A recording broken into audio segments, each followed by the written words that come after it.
Iminungkahi ni Senate President Vicente Soto III na voluntaryong sumailalim si Senador Ronald Bato de la Rosa sa No Work, No Pay scheme.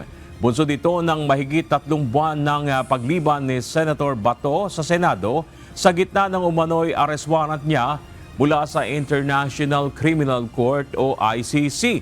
Ito'y habang sinusulong din sa Kamara ang panukala na no work, no pay sa mga mambabatas na inihain ni Ilocos 1st District Representative at House Majority Leader Sandro Marcos.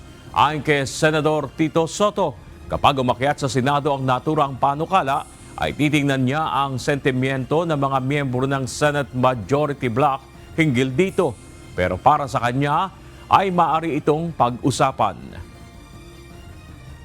Siguro sa umpisa baka pwedeng voluntary. Kung pwede, voluntary. Di ba yun yung in-offer ko, sinuggest ko na pakatingin kay Senator Ronald na kung pwede,